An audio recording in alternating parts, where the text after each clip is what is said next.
ভালেই লাগিছে বাৰু, কষ্টৰ ফলটো পাইছোঁ, যিমানখিনি কষ্ট কৰিছোঁ মানে পাম বুলিতো আশা আছিলে, কিন্তু মানে ইমান ভাল ৰেংক এটা মানে অলপ ডাউট আছিলে।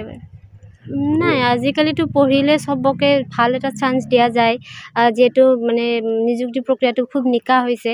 গতিকে ইয়াতে দৰিদ্ৰ ধনী বুলি ক'ব লগা নাই, যিয়ে কষ্ট কৰে তাৰ ভাল ফল পাব।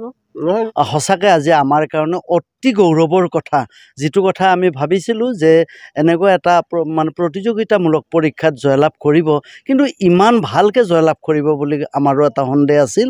গতিকে এইটো আমি ভগৱানক একান্তকৰণে আমি সেৱা জনাইছোঁ। আৰু এই ছোৱালীজনীৰ পিতৃ নাই, তেওঁৰ 2 বছৰ হৈ গ'ল। তেওঁ সামান্য ব্যৱসায় এটা কৰি কিতাপৰ দোকান এখন দি কোনোমতে পৰিয়ালটো চলাই আছিল। আৰু এই ছোৱালীজনীয়ে আমাৰ উত্তৰ বজালী হাইস্কুলত সৰুতে মানে পাঠ গ্ৰহণ কৰিছিল। তাৰপিছত তেওঁ নৱোদয় বিদ্যালয়ত পঢ়িলে, তাৰপিছত গুৱাহাটী ইউনিভাৰ্চিটিৰ পৰা মাষ্টাৰ ডিগ্ৰী লৈ বেজনীৰ এখন কলেজত কণ্টেক্সুৱেল কাম কেইদিনমান কৰিছিল।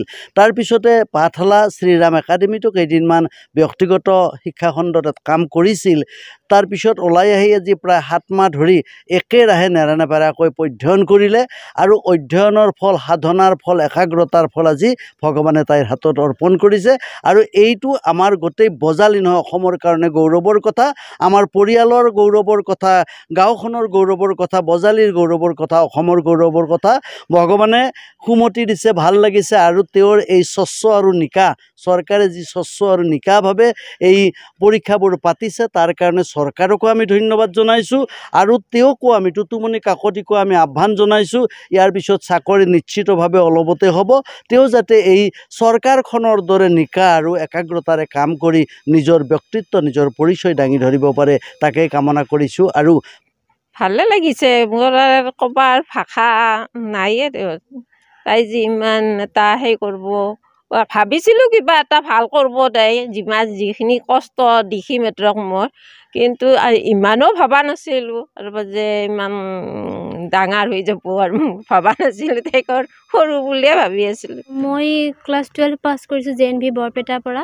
তাৰপিছত বজালীৰ পৰা ইংলিছত গ্ৰেজুৱেশ্যন কৰিছোঁ। তাৰপিছত গুৱাহাটী ইউনিভাৰ্চিটিৰ পৰা মাষ্টাৰ্ছ কৰিছোঁ। মোৰ একে বছৰতে একেবাৰতে নেটো ক্লিয়াৰ হৈছিলে। তাৰপিছত মই কলেজত কাম কৰিছিলোঁ 2 বছৰৰ আৰু বৰ্তমান এই সাফল্য নাই, মইতো মাটিতে শিপাটো আৰু বেছি গভীৰভাৱে যাব বুলিহে মই ভাবিছোঁ। মোৰ শিপা পাহৰাটো মোৰ একেবাৰে ইচ্ছা নাই, শিপাটো নাপাহৰোঁ মই, সেইটো বিশ্বাস আছে নিজৰ ওপৰতে। হয়।